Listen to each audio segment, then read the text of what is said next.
Assalamualaikum warahmatullahi wabarakatuh. Selamat pagi, siang, sore, malam dokter. Perkenalkan nama saya Hafijah Septiani dengan NIM 25111112203 dari Fakultas Kedokteran Gigi Universitas Lambung Mangkurat angkatan tahun 2025.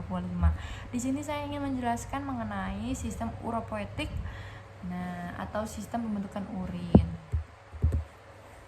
Baik, apa sih sebenarnya yang kita pelajari pada video kali ini? Nah, yang pertama itu apa sih itu sistem uropoetik, yang kedua fungsi dari sistem uropoetik, kemudian yang ketiga itu ada genital sistemnya dan bagian-bagian dari sistem uropoetik. Kita akan bahas satu persatu.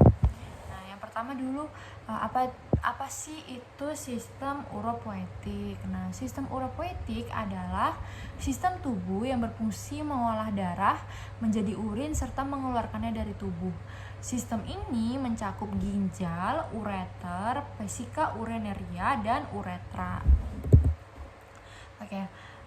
Apa sih itu fungsi dari sistem uropoetik? Nah, jadi fungsi dari sistem uropoetik itu adalah yang pertama itu menyaring darah, yang kedua menghasilkan urin, yang ketiga itu mengatur keseimbangan cairan elektrolit dan pH, yang keempat itu mengeluarkan urin dari tubuh, yang kelima itu ada membuang limbah metalik. Apa sih itu bagian-bagian dari sistem urinaria? Jadi pada video kali ini kita akan membahas mengenai kidney atau ginjal, atau juga biasa dikenal dengan ren. Terus yang kedua ada ureter, yang ketiga itu vesika urinaria, dan yang keempat ada uretra. Baik, kidney, ginjal atau ren. Nah, jadi itu adalah organ ekskresi utama dalam tubuh manusia yang berfungsi menyaring darah, membuang zat sisa metabolisme, mengatur keseimbangan cairan dan elektrolit, serta mempertahankan tekanan darah dan pH tubuh. Nah, kidney itu memiliki panjang 11,25 cm, lebar sekitar 5-7,5 meter, dan diameter 2,5 cm. Nah, jadi selain dari strukturnya tadi tuh, berat daripada laki-laki dan perempuan itu juga beda-beda loh. Yang pertama itu pada laki-laki itu berat ginjalnya sekitar 125 sampai 175 gram, dan pada perempuan itu 115 sampai 155 gram. Kemudian kita membahas mengenai struktur daripada ginjal. Yang pertama itu adalah kapsula ginjal, itu pelindung luar. Kemudian ada korteks renalis, itu tempat glomerulus dan tubulus awal. Yang ketiga ada medula renalis, itu berisi piramid renalis. Nah, jadi pada ginjal itu ketika dibelah dia nanti akan berbentuk seperti piramida. Nah, itu disebutnya sebagai piramida renalis. Kemudian ada di bagian piramida renalis itu juga nanti akan terdapat ketika dia gambarnya seperti segitiga, nanti di bagian atas itu disebut apex ataupun puncak daripada piramida renalis tersebut. Terus yang kelima ada papilla renalis, yaitu ujung piramidanya. Keenam itu ada calyx minor dan major, itu penampung urin awal. Nah, calyx minor itu minor dan major. Kalau minor itu dia masih berbentuk seperti gelas kecil. Nah, tapi kalau major itu udah berbentuk seperti gelas besar. Nah, jadi ketika penampungan urin itu sudah mencapai level max, atau misalnya biasanya tuh sekitar 250 ml urin, itu bakal terjadi rangsangan ke otak. Jadi kita itu pasti akan ingin ke kamar mandi karena itu sudah mencapai level max di ren tadi tuh. Nah, terus yang ketujuh ada pelvis renalis, itu corong besar pengumpul urin. Kedelapan itu hilus renalis, pintu masuk pembuluh darah. Dan kesembilan ada nefron, yaitu unit fungsional ginjal. Nah, selanjutnya ada ureter. Nah, ureter adalah saluran berbentuk tabung yang menghubungkan ginjal, pelvis renalis dengan kandung kemih. Nah, berfungsi membawa urin menuju vesika urinaria melalui gerakan peristaltik. Nah, fungsi dari ureter itu apa sih? Nah, yang pertama mengalirkan urin dari ginjal ke kandung kemih. Yang kedua mencegah refleks urin melalui mekanisme katup pasif di pertemuan ureter sampai ke kandung kemih. Yang ketiga mengatur aliran urin dengan peristalik teratur, bukan hanya akibat gravitasi. Nah, kita membahas lagi mengenai struktur ureter. Yang pertama, kenapa sih kita harus mempelajari struktur? Nah, karena struktur itu sangat penting teman-teman semua agar kita bisa mengetahui lebih lanjut. Pertama itu ureter memiliki panjang kurang lebih 25 sampai 30 cm dan terbagi menjadi 3 lapisan utama. Yang pertama mukosa. Nah, kalau mukosa itu tersusun dari epitel transisional atau urotel. Yang kedua itu dapat mengembang saat urin lewat.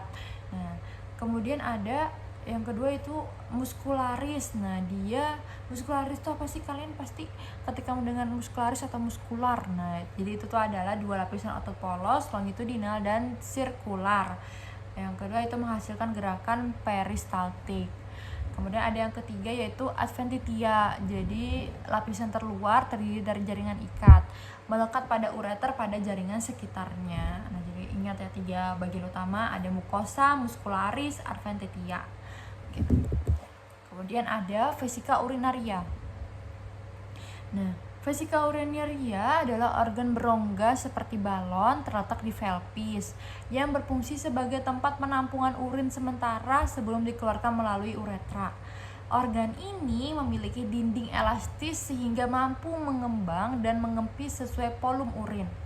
Berfungsi sebagai berikut. Yang pertama, menyimpan urin sementara, kapasitasnya kurang lebih 300 sampai 500 ml dan dapat mencapai 800 ml. Nah, makanya tadi aku bilang kan ketika dia sebenarnya ketika dia tuh menampungnya sekitar 250 itu udah bisa mencapai rangsangan untuk ke kamar mandi atau mengeluarkan urin. Yang kedua, mengatur proses miksi atau pengeluaran urin melalui kontraksi otot detrusor. Nah, itu otot yang mempengaruhi kontraksinya. Yang ketiga yaitu mengontrol kontinensia urin melalui sphincter internal dan eksternal. Yang keempat, mengirim sinyal ke otak saat penuh melalui refleks miksi. Nah, itu dia yang aku jelaskan sebelumnya tadi. Selanjutnya ada struktur vesika urinaria. Nah, vesika urinaria terdiri dari bagian penting. Yang pertama ada dinding kandung kemih, trigone, dan sphincter uretra. Nah, kita akan membahas satu persatu. Yang pertama, dinding kandung kemih itu terdiri dari 3 lapisan. Ada mukosa, epitel transisional, uretra, dan dapat merenggang. Kemudian ada muskularis atau otot detrusor. Nah, itu lapisan otot polos yang berkontraksi saat miksi atau terjadi rangsangan tadi. Kemudian ada adventitia atau serosa, itu merupakan lapisan terluar yang melekat pada jaringan sekitar. Oke, yang kedua itu ada trigon, yaitu daerah segitiga di dasar kandung kemih antara 2 ureter dan 1 uretra. Nah, dia sangat sensitif untuk refleksi miksi itu.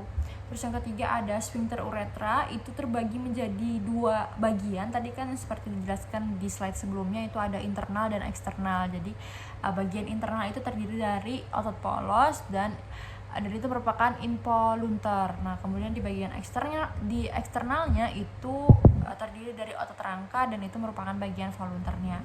Nah, keduanya itu berperan dalam menahan urin sampai waktu pengeluaran yang sesuai. Kita lanjut di bagian terakhir yaitu uretra. Nah, uretra adalah saluran terakhir dari sistem uropoietik yang berfungsi untuk mengalirkan urin dari kandung kemih atau vesika urinaria keluar tubuh. Pada pria, ureter juga menjadi jalur keluarnya semen atau fungsi ganda. Sedangkan pada wanita hanya untuk urin. Nah, apa sih fungsi dari uretra itu sebenarnya? Yang pertama itu mengeluarkan urin dari kandung kemih menuju lingkungan luar. Yang kedua, mengatur kontinensia melalui 2 sphincter internal dan eksternal. Yang ketiga, pada pria menjadi saluran reproduksi untuk ejakulasi semen.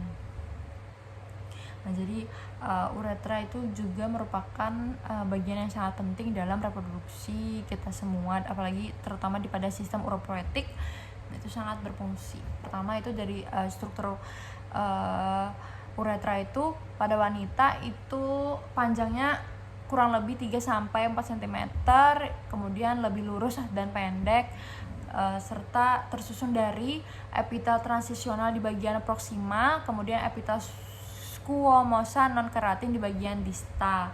Dan pada wanita dia hanya berfungsi sebagai jalan keluarnya urin.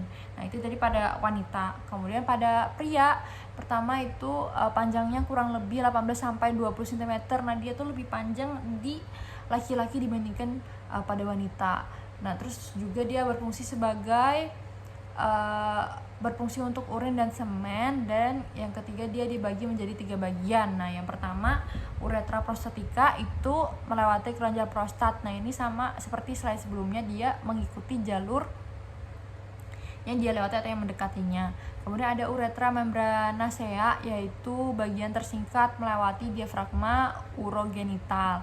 Yang ketiga itu uretra spongiosa atau penila, itu bagian terpanjang berada di dalam korpus spongiosum penis. Ketiga ada sphincter uretra. Nah, sphincter tadi itu terbagi menjadi 2 kan, internal dan eksternal. Nah, internalnya itu ada otot polos, implanter, dan mencegah urin keluar tanpa kendali. Nah, kemudian ada sphincter eksternal, itu terdiri dari otot rangka atau volenter, kemudian dia mengontrol kapan urin dikeluarkan, kontinensia. Jadi 2 hal itu sangat berhubungan satu sama lain.